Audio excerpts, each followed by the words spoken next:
You are watching William Paterson University Television.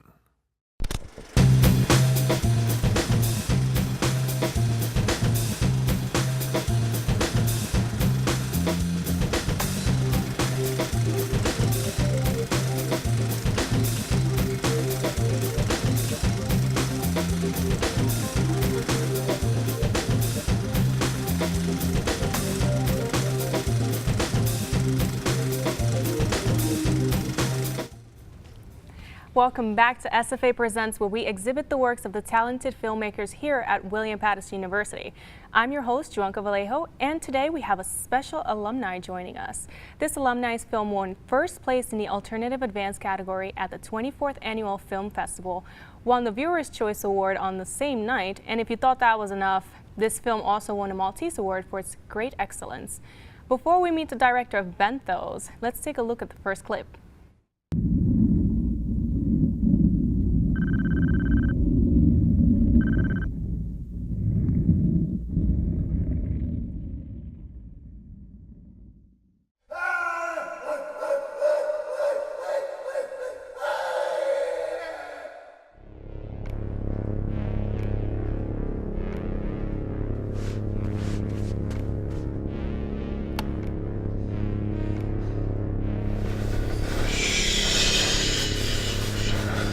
It'll be alright, bud. They're coming for you today. Just a little while longer.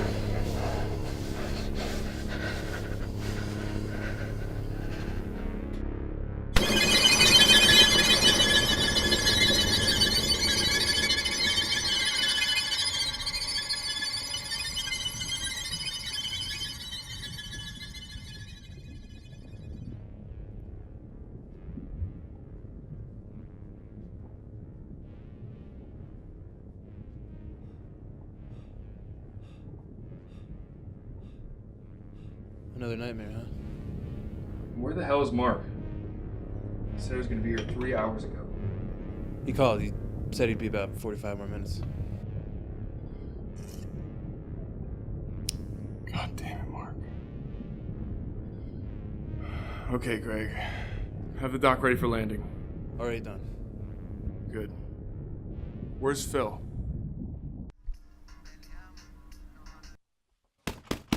Phil, get up. Mark's coming with the rookie. Yeah, okay, I'll be right out. You gotta clean up. And don't look like a bum.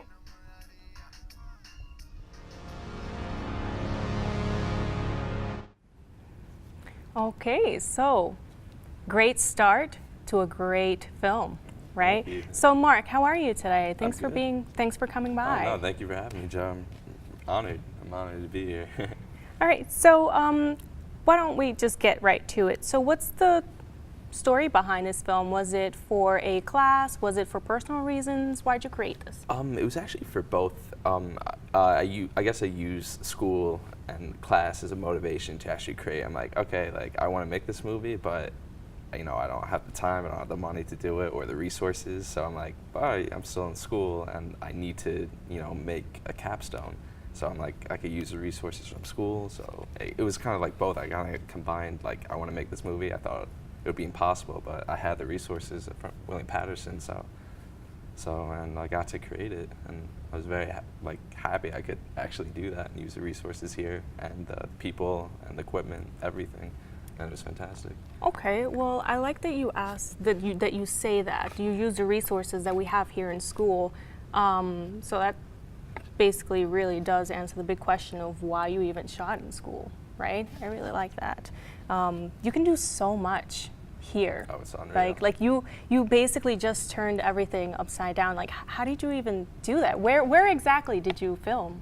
I filmed all in Hobart. All in Hobart? Yeah, just the Wow. nooks and crannies of Hobart Wow. to make it look, I guess, industrial and like a underwater facility. I don't know how, but I managed to get lighting and the effects to pull it off, I guess. But very linear, nothing like crazy, just very linear stuff. I love that you turned everything just upside down. You have that really good creativity to do that. I mean, not a lot of people can successfully do that. Now, the word benthos refers to a community of organisms that live on, in, or near the seabed, also known as the benthic zone. Why did you name this film Benthos? I actually did not come up with the name. Oh. Yeah, it's surprising. I mean, I usually when I name my films, I love using just one word, and then I had no idea what I was gonna call it, and then for some reason, I guess my mom was like doing research, and she was like, "Hey, like, I think this would be a cool title for a movie. It's called Benthos." I'm like, "What does that mean?" Like, I didn't even know what it mean, and then so I looked it up. So my mom came up with it. So I guess it's kind of just I don't think a lot of people know that word. So if you do happen to look it up, it kind of describes the whole movie. Yeah. They're just things living at the bottom of the ocean. So it's a little like subtle thing that you can research on your own for audience members to, if you're interested. And for me, clearly, right? For me, clearly, because I was like, to my mom. So I did wonder what benthos meant. So I was like, and then you did the research, so and I you figured it out. Yeah, I did figure it out. I'm glad, though. All right, so why don't we take a look at the second clip?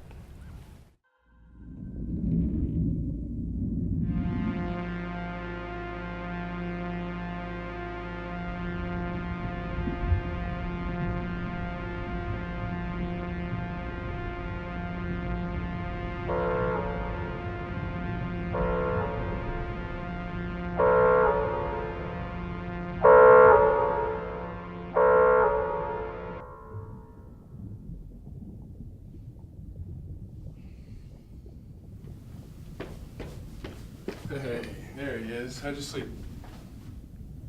Pretty good, thank you. Pretty good? You're gonna need your energy if you go out there today. I'll be fine. You're the expert. When you're ready, Phil will suit you up. I would talk to Greg before you go. He has Doc's old map. He wrote some coordinates down. Thank you, sir. As long as there's no monsters out there. Did Phil say something to you? I know he's just trying to scare me. Don't listen to that jackass. Doc was a great man.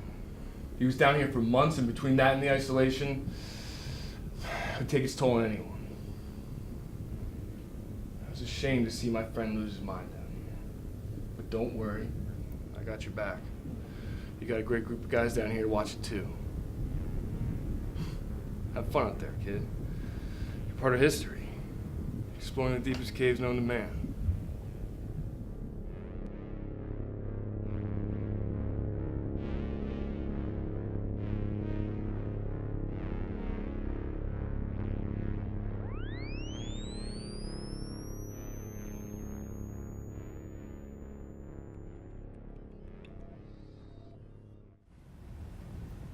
You know what? There was one thing out of watching all the clips in the film itself that I just could not get out of my mind. How did you do the audio? How did you make the audio feel so believable?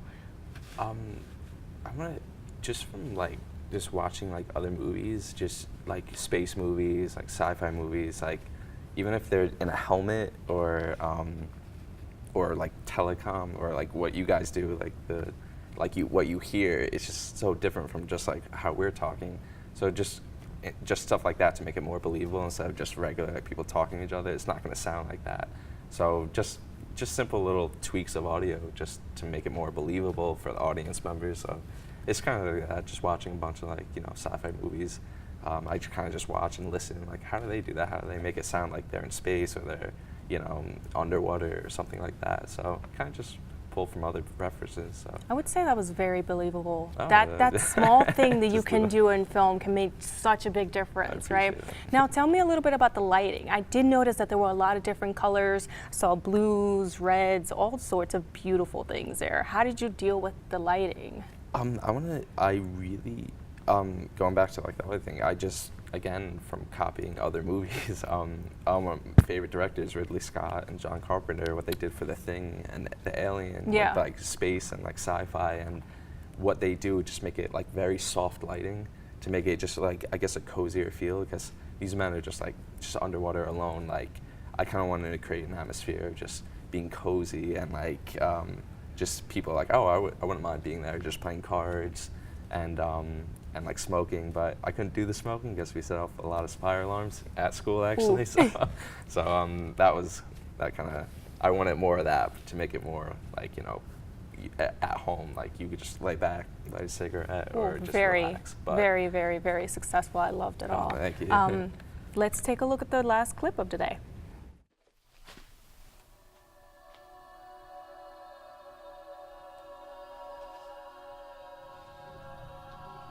What the hell is that? Don't open the door! Don't open the door! Don't!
Very well, much powerful, like the last two clips that we just watched.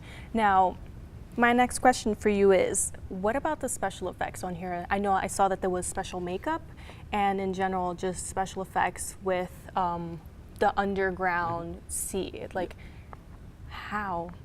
Just how? I just want to thank the people that helped me. Without them, without my amazing crew, none of this would have ever happened. My brother, my girlfriend, my people at the window working here, just all these hidden talents I didn't even know about, and they're referring me to other people. I'm like, what's going on here?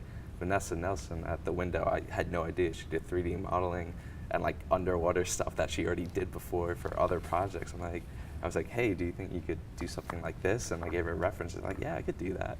So she gave me stuff in like a matter of weeks. I'm like, this is unbelievable. And she gave me that. Then Morgan at the window gave me references for people she worked with like cosmetic.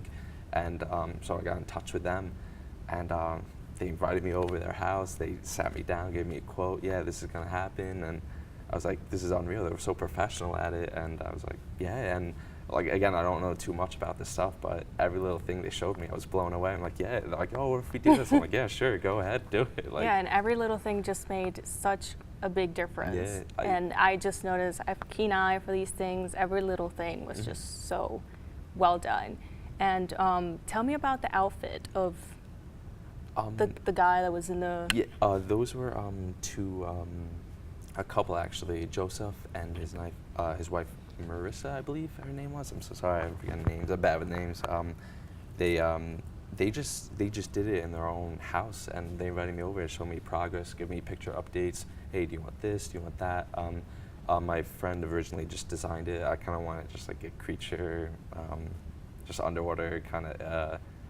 I'm trying to think of like it was an anglerfish, one from like Finding Nemo. Oh, okay. Yeah, so okay. I kind of got that reference just with the crazy teeth and everything. I wanted, if I had, more money, I would love to add like little lights and everything on him, but I just didn't have the funds for it or the time, because I had like weeks only to make this. So if I had more time and money, I would love to have done that. Yeah, but, no, you get like the whole semester to do yeah, just like 14 weeks. I mean, that's a lot to come up with Something like that. That's Well, great. thank you so Oh, much. yeah, of course. Unfortunately, that is all the time that we have for today. If you'd like to see the full film, please click on the link provided below this video. I would like to thank Mark Potenza for being with us. And remember, the Student Film Association meets every Thursday from 12:30 p.m. to 1:30 p.m. at Hobart Hall in Screening Room 140A. Also, you can follow us on Instagram at WPUSFA for more information on upcoming events. I'm your host, Johanca Vallejo. Thanks for watching and tune in for the next upcoming show.